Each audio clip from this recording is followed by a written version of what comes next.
welcome back to like a part 2 episode. We wanted to do a little bit more of content of our little fun episodes. Yeah.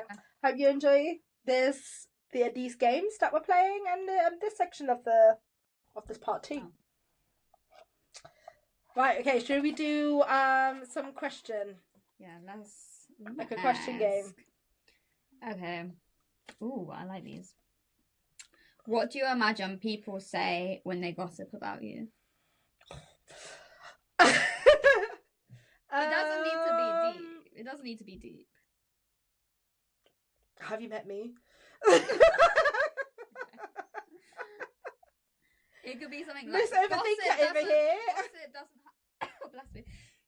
Gossip doesn't have to be like really like mean. It could be just a little gossip, like a little someone's talking about you.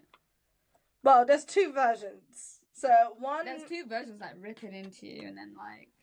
Well, what I envision people gossip, like say about me, if they're gossiping about me, is probably all the worst things that I think about myself. That's just my anxiety kind of thing. What you think that your insecurities are the things that people would be talking about? Yeah. So like, oh, she's too much. She can't shut up. Like, oh, she's a weirdo. Why did she say all of those things? Like, oh, like, but it could be even, like get away from her. Doesn't even have to be negative. Gossiping. No, gossiping is negative. I don't know how you can make gossip positive. So it's just someone talking about you. No, gossip gossip is like. It's like you're chatting about someone behind their back. That's gossip. I think that's like the main thing we think about gossiping, but I don't know if you turn it on the flip side, like maybe someone's, I don't know. No, because then that wouldn't be gossiping. That's just someone talking about you. Yeah. The term gossip means like you're slandering someone. Okay, wait. I need to find the meaning of gossip. I'm just curious because sometimes words like in how we are we think it signifies just purely negativity, but not always words are. It may be, but I'm just intrigued to know if it actually is casually or unconstrained conversation or reports about other people, typically involving details that are not confirmed as being true. Okay, so it's like like a lie. Yeah. They would start gossiping about her son as soon as she left. Yeah. So gossiping is you're basically chatting like about a rumor, basically. Yeah, you're just chatting about someone behind their back, but you don't know like what you're chatting about is like facts. That's kind of gossip. Okay. Yeah. So those things then. Yeah, so probably that. I think it's probably a lot of it is just more like how I'm being perceived. So that's probably what I envision. How you're coming across. How I'm coming across. And even if I come across maybe the wrong way, like without them knowing like my actual intention. So it's just all of that, which is basically just like confirmation of my fears and my worries. So it's like being too much, not being able to shut up. Being like a weirdo, being perceived as like a weirdo, and someone like just chatting about me about that. I don't know. Yeah, maybe some things. Also, the other thing I probably think about is, I don't know if you've ever had that, but like you've been in a situation and you kind of just shared like something, and then you walk away. I was like, why the hell did I say that? Oh yeah, all the time. Yeah. But then I've learned to like, now I'm got older, I've learned to just shrug it off and be like, oh well. Do you know what I mean? Like I used to really like think about it a lot and, indulge in the overthinking of it. But now I'm like, okay, I probably said too much, or I shouldn't have said that, but oh well, Yeah. The time's gone. It is what it is. Yeah. So I think that's probably what I think about. Like, it's that people are gossiping about me. Okay. Yeah. I don't know what I think. What do you think people gossip about? People kind of tell me to my face. So like I had it the other day, and one of the girls, I didn't really take it in the like nicest way from what she was saying, but I don't know. I think maybe she was being innocent. I'm not quite sure, but I appreciate she saying it to my face. But she was like, yeah, like, oh, I can't believe you look so young. Like, she was like, asking me how old I am, and I was like, I'm nearly gonna be 30, and she was like, oh my god, I can't believe it. Like me and my friends were like sitting at lunch and we were talking about you, and we were like, yeah, we think you look like a high schooler, and all this stuff, and I was like. I don't know how to respond to you. Do you know what I mean? Because and she was like, "Are you sure? Are you sure that you're 30?" I was like, "No, I'm just lying to you because I feel like it. Of course, I'm sure.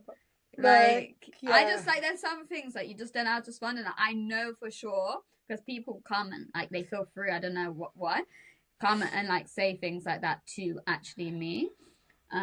So I know they're like talking about me in terms of like me like having a baby face or looking young or am I high or whatever. Do you know what I mean? Those type of things. I don't know what else someone would say about me. But I think that makes sense. But I think that's because it's the most obvious, really, isn't it? Like it's something that people notice the first, like, as like it's the first thing that people notice. Yeah. And then I would prefer to people to just keep that silent though. Like I think it makes it worse than people come to you and your face and like think they're comfortable to. It's not really even a conversation. It's like, oh, I think this about you, and then they're silent. You know, it's not even like anything I can respond to. Or I get that because I get the you look a lot younger. So when people find out my age, I literally had it on Friday with the youth, and I said to them like, "Oh yeah, I mentioned my age," and they were like, "What?" Yeah. Like all the kids was like, "No, you're not." I was like, "Yes, I am." I was like, "No, you're not." I was like, "Yes, I am." I don't think you look like necessarily younger. I think like, everyone is shocked when they find out I'm over maybe 30. Maybe 28, but I haven't called it a high schooler. There's a difference to being 28, do you know what I mean, and like an adult to them being called a 12-year-old. Yeah, 100%. 15-year-old. 100%. You know what I mean? But I think that is purely because they're judging it on a height. Yeah. That is. Because as soon as you talk and people get to know you, you'll be able to tell, like, you're not no high schooler, you're way too mature for that. Yeah. So, because that's the thing, like, first impression is the initial, like, sniff thing.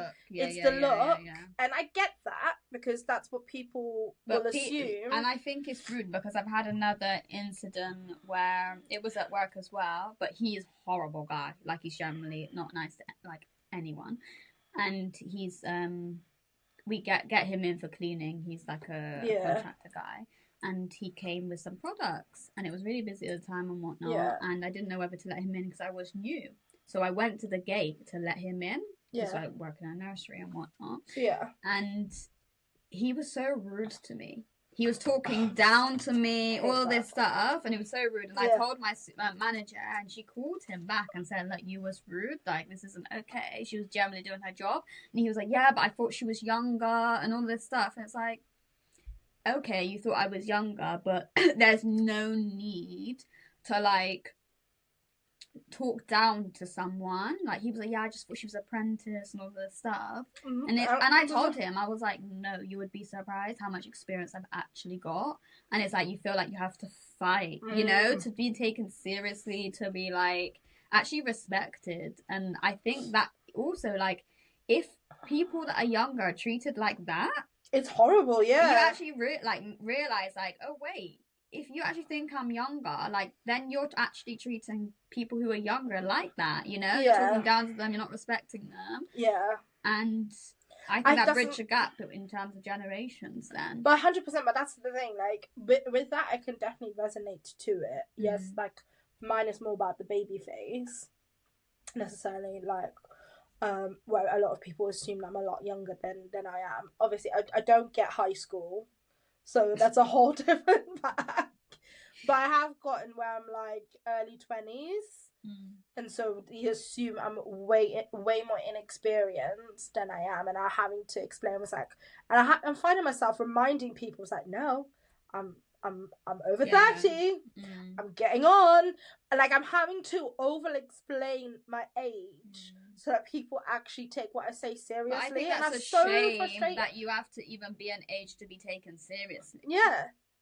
Like, everyone should be respected at the same age. Come on, Asha, this is this country. I know, the UK, but I'm just highlighting that it's just. And let's be real. The people that the majority of the people that have these kind of comments and do these sidebars and stuff. Let's be honest, there's a certain demographic. For the most part, you'd be surprised.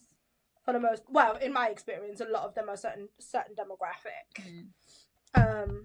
Not necessarily race, but just a certain specific demographic in terms of like men, middle-aged men, at a certain level, that often make these. Oh no, I've had women trying to put me down. I generally have had women to put me down as well, and I think that's an even bigger shame, because we, as women, we need to lift people up, not bring each other down. I personally have it from both sides. I haven't had it from just men. I think it depends in the area, but I think more from like an office perspective, where I've had more of the fight of having to reinforce at my age, get places, like, to be able to progress. It's usually like has been more men for me than women. There has been a few, but I think a lot of it is more in connection to like insecurities as opposed to necessarily my actual age. I want there to be like a girls group where there's people like my height or younger. It's like come together. The baby face group. And just like, I don't know. I need more like to know more people that look like more. I don't know what you call it, youthful, petite, whatever. Yeah, I think it's youthful. We just look youthful for our age. And I would love to know their experiences as well. Honestly, I always wonder. And we could build a clothing brand together. To be honest, like the most people that I've met who fall into that bracket, there's literally someone that I've met more recently. Like they are way older than me. Like, but pretty much like if you put us next to each other, we probably look the same age. You know, and so this is someone that's older than me that looks young, like almost like the same age, if not younger than me. And when I say same age as me, if I look 20, have you asked her experiences? No, we've kind of had a chat about it. She was like, I get it all the time and stuff. Everyone gets shocked when she says like, but I guess when you're older, like it's more of a compliment. It's more of a compliment because you've been able to kind of progress or you establish something. Usually when you like say like, oh yeah, I have a teenage son. Like to counteract it, they're like, oh, you look great. But if you're single and you're like in your 30s and being perceived in your early 20s, and that's when you're trying to do a lot of your progression, you're coming into your adolescence. I think we should just stop being so brazen with people. I think we should just keep our lips closed and like, oh, you look this, you look that, like. I don't need these assumptions that people like to give people, and people are very confident to be very outspoken about just like no filter. Oh, they say what they see. Do you know what I mean? I don't think that's okay. I never do that to people. I think it's rude to say like, oh, you look like a 12-year-old, because I think that's a level of disrespect. Yeah, I've had that many times. I think it's like, oh, you look really young for your age. Fair. You know, that's I wouldn't necessarily get offended by that. I think you should say that after someone's addressed you their age, though. Not come out with it. Like, imagine if someone's like, "You've got a spot on your face," or "You've got broad shoulders." Yeah, do you know what I mean? Like, you don't do that to people. So why do you think it's okay to like say some similar comments? You know, if someone's like, "Oh yeah, and I'm 30." Oh, you look young for age. That's fine because it's relevant to the conversation. But when someone just says that. And it's like, well, I never asked you. I never asked you to say that. But again, that comes back down to like people are so quick to judge. Exactly. Like it's like people go based on their personal assumptions as an initial, like with the initial thought, and then create almost automatically a whole picture, and they don't often give someone like the time of day, or they don't. Some of people are just not logically thinking. You know, this person that was like in your workplace that kind of thought that you were like a high schooler or whatever. It was like, come on, think of it logically. Why would a high schooler be working at a reception of a primary school? You know? like, think logically. Like, so in your head, it'd be like, okay, clearly, like, oh, this person may look really young. Okay, just something I'm keeping in my mind. I don't need to treat them like they're that young, because clearly they can't be that young. They wouldn't be in the position as a... treating me a type of way. No, I'm talking about the cleaner. Yeah, the cleaner. Yeah. I think obviously your colleagues is more through like curiosity and then just like chatting about it. I think it's different cultures as well. Like they're of a different culture, and maybe that's part of like how they are. They're more open and direct with things. Like in certain areas, like I don't mind people being open and direct. It's just how you do it, you know. Yeah. To be fair, sometimes it is a culture thing though. Some people, like with certain cultures, it's just they just say it as it is, and because that's just how they communicate, and that like they don't mean anything by it. It's just simply how they. Is it okay then to be like, I appreciate and I maybe understand that that's what you're used to, but I don't really appreciate you? I think you can say if it does offend you, and saying like I know where you're coming from, but like it is a bit offensive. Like there's absolutely fine to correct. I've had to correct some people in the past. I'm learning how to do that. Like we don't do that, especially if they're from different cultures. So we don't do that in England, because I've been told, as a German back in the days, like you don't do that. I've been corrected in the past, like when I first came to the UK and stuff, and some of the things that I would come out with, and people were like shocked because as German, but in a culture sense, we're very much direct. We say things as it is. Yeah. And I'd had people say like, "Oh, that's not very nice." I was like, "Oh, I'm so sorry. I didn't realise." I would say I'm quite direct, but I think I'm quite direct in a different way. Like I don't really talk about people's looks, how people like look, or say anything about in that way. I say more of in terms of if how I'm trying to express myself. Like I'm just a bit more direct in how I talk. Yeah, but you have a very strong boundary around looks. You've created that boundary for yourself in terms of saying like generally from your point of view in terms of your personal ethics, like that's just not something that you address. Like it's not my place to comment on anyone's looks. That's something that I've learned about you, and that's a really great quality, but that like not everyone has that. I forget. I really forget. And so I think in your head it's like I would never. That's why I'm so shocked. Yeah, people are like that. I'm just like, wow, like But I think that's it. I think everyone, when it comes to stuff like that, though, everyone has different kind of boundaries. And I think one thing that I've learned over the years is just truly understanding where a person is coming from. So I focus less on what has been said, and then base it more in terms of the individual. What's their character, and is it coming from a place? Situation, Is it how well you know them as well? But you can usually tell or sense when something is coming from malice or when something is coming from a place of curiosity, and that's where I feel like made peace with it. If it's a place of curiosity, I'm calm, even if I don't necessarily like what's being said or whatever. Like they don't mean anything by it, so I'm not going to make it a big deal. If I feel like strongly enough about it, I may correct and be like, honey, I know you didn't mean it in that way, you know, so I'm obviously not saying that you did, but just be careful. Other people may not be as understanding as I am. I've had that, like in my last job. Like there was this lovely man that I used to work with. He was very much like, he was like in his 60s, ex-Marine, like, you know, like Welsh white guy. And obviously I'm like sat next to him. I'm like the black girl in the office.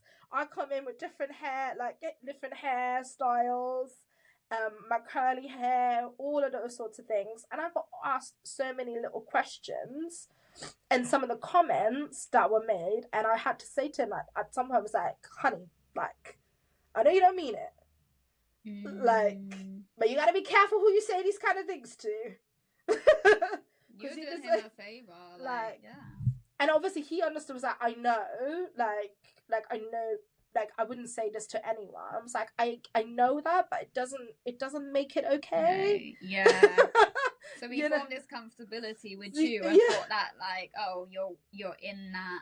Like that, he could cross that line. Yeah, there was a couple of comments I had to. And you pushed him back into the line. Like, I'd be like, like without any drama. But it's like, yeah, like no, not okay.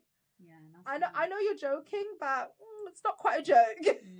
Yeah, that's nice. You know, so it's happened, but I knew it wasn't from a place of malice. It was more of a place of ignorance, and I think when it comes from a place of ignorance, you can usually tell when someone is actively choosing to be ignorant or whether it's through uneducation, because they're not exposed to it, they're just not, they've never been called out on it or whatever. So I think that's how I learned over the years, and that's how I just kind of approach a lot of these conversations, and I just take each thing for what it is before. But I get it.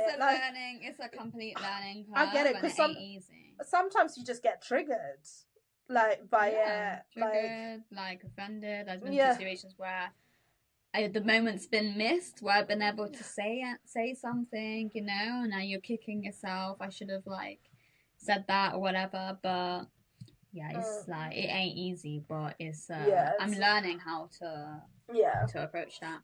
All right, next question. That ended up being like its own topic. I'll do one more question. Okay. Would you say, are you good at saying you're sorry? I think I used to not be okay with saying sorry. I think I had a blockage. That's all how I can explain it. There was like, I knew there's been times for sure, I know 100% I've been in the wrong, but there's just been a blockage in my brain. And my brain was telling me, don't say it. So I've like argued my case, knowing in the back of my brain, I'm completely in the wrong. This is like years ago, but I think, I've definitely matured, and I feel like I do know when to say sorry, like if someone deserves it, do you know what I mean? If that moment deserves it. I can understand people's feelings. I think I'd say I'm quite good at saying sorry, because for me, I always come from a place of like I said, I don't mean harm to anyone. But I don't know everything, and I'm not in tune with everything. I can't predict whether what I'm going to say to you or do is going to, obviously that's the obvious things, but obviously like when it's a bit more sensitive.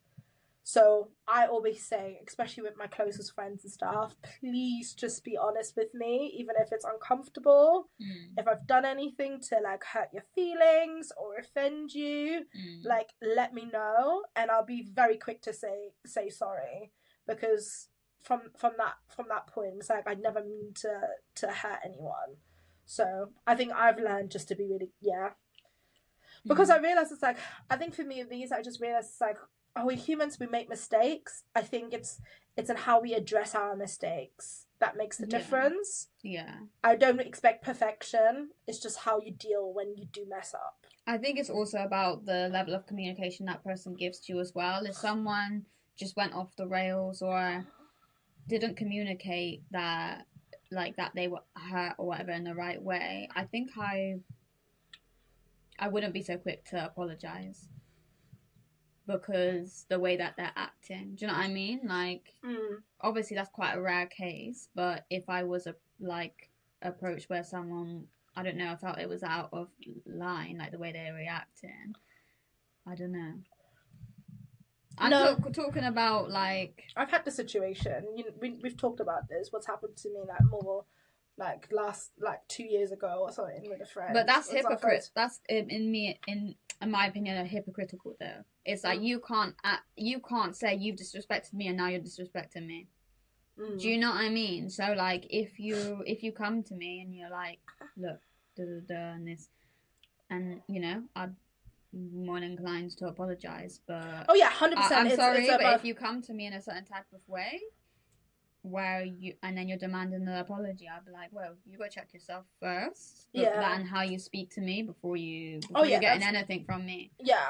I think, but that's a given though, in terms of how you communicate. If someone's just screaming at my face that I've done something where I like clearly didn't realize that I did something, and then you're acting all like you're doing a madness, and I'm just like. But I know your situation. Obviously, you probably don't want to discuss it because it's still raw. But your situation, like, I wouldn't apologize in that situation. No, because I apologized in terms of the sense of where, like, I think apology sometimes doesn't necessarily mean admitting like you're wrong. Sometimes the apology is just taking ownership for like your part in a certain situation, if there was a certain situation, if it's a two-way thing.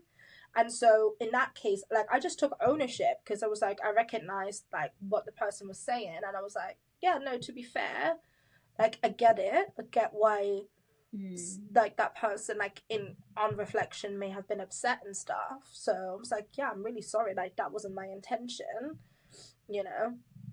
And then but also I kept the boundary, like, obviously, like, it didn't get resolved. It is what it is. You know, I didn't, like, I'm also learning that some people will do the most to kind of make themselves feel better, and it's not my responsibility to change who I am to fit someone else's image. I'm growing, like, I'm getting older, I'm maturing. If you don't like the new version of me, and or is you're willing to have like open conversations around that, then like, there's nothing I can do. Of course. Like, there's a fine line between being a people pleaser and saying sorry for absolutely everything for no reason, and then being like saying sorry for like your part in a situation. So I think it's like figuring out the line, because I get it, like saying sorry about for everything because you don't want to have someone like feel like, I don't know, any type of way against you and stuff. But I don't think that person is confident within themselves. Do you know what I mean? If someone's like just saying sorry, even for nothing. Yeah, well, that's the people pleasing. People so pleasing. You're just people pleasing. You're scared of people's reactions, so you're trying to manage that. That bothers me. Yeah, but there's a reality, and that it takes time. Like, I definitely was a people pleaser. Like, it's taken me however many years to kind of unpack that and then become confident. Like, not everyone has that naturally, and there might be various factors of why they don't have that. It could, like, upbringing, situations, trauma, etc., why they fall into that people pleasing kind of tendency. And then until you do the work to kind of unravel that, it is what it is. You just gotta hope. One thing that I just hope for the people that are people pleasers, that they just meet the right people around them, because they're also they gotta recognize that within themselves as well. So I think it's both sides. People having the healthy people around them that's not going to take advantage of them, but also recognizing that is something within yourself that maybe you need to heal. With that, whether that's through therapy or whatnot. And then build yourself up. So that really is. One more question? Yeah, one more question. Yeah, there you go. Should I do one? Yeah, you do one. Maybe shuffle. Okay, should I do the one in the middle? Yeah, just don't look. Maybe a random one. If we asked the child or you what job you wanted to do, what would you say? Ooh. I know, easy. Huh? I know mine, but you say yours. Oh no. I had so many when I was a kid. Just list them all. Singer? Yeah, we didn't we all? No. There was a singer at one point, actress, teacher. Was there anything like wildly unrealistic, like a fairy or something? Yeah. No. No. When I was older, if there was, I can't remember. That must have been when I was like a toddler. Toddler? Like when I was like 3 or 4. I was like, what do you want to be when you're older? Yeah. Like, but so the ones I remember are the ones where I remember I had this diary, this fancy diary. Do you remember these like plastic American Toys magic secret diaries where you had these special locks? Oh, with the lock? Yeah, 100%. just these special My locks. mum always used to break into the locks and read my diary. Mine was like a fluffy, a furry one, like looking kind of like a Monsters Inc. kind of fur all around it, and it had like a little lock, and I think my mum opened it and read it. I really hope my mum never read my diary because the page things that you put in. I don't think I was very descriptive with mine, so that's lucky. I was like, my mum's getting on my nerves. She's so mean. There was a lot of feelings in some of the pages of my diary towards my mum, so I hope she never read them. And then the others were like the crushes that I had. Yeah, like, oh, my crush. Yeah. To be fair, I was never consistent enough. Kids need to bring back diaries, I'm sorry. I know, they really do. That's how we expressed ourselves. You know like, what? That's how we kind of like... You know what this generation's diaries is? What? Instagram. Or that's like story... No, story times. That's this generation. Video themselves. Talking about on TikTok about the whole situation. It's just not it. It's not. Like the late 2000s... No. Not 2000s, yeah, the early 2000s, like late 90s was where it was at. We had our little diaries, we had our little locks, our keys, our little stickers, all of those things. So it was one of those, well, I don't know, it could be that, I definitely think my brother used to break into them to try and read them. Yeah, of course. But yeah, from that I remembered I used to write, there was like a question out of like future career or future... You know, what do you want to be when you're older and stuff. And I remember an actress, scribbling it out, changing my mind 3 weeks later. And then being like, oh no, maybe I want to be a teacher. And then months passed, I was like, actually no, singer. So it was always it was always those three. And I guess the one I got closest to is, I guess, around the way, teacher. Yeah, that's true. The closest. Yeah. I think they're all quite creative things, which I think suits your personality, I think. Yeah. I did say artist as well. Like, I think I'm definitely about those were mine. So nothing wild. I think mine was actress. I wanted to be on EastEnders. That was my main goal. I wanted to be a radio presenter or be on EastEnders. You should have been on Tracy Beaker. Someone said I look like Justine Little. That's what I'm saying. You could have been her double. Tracy! You fall on.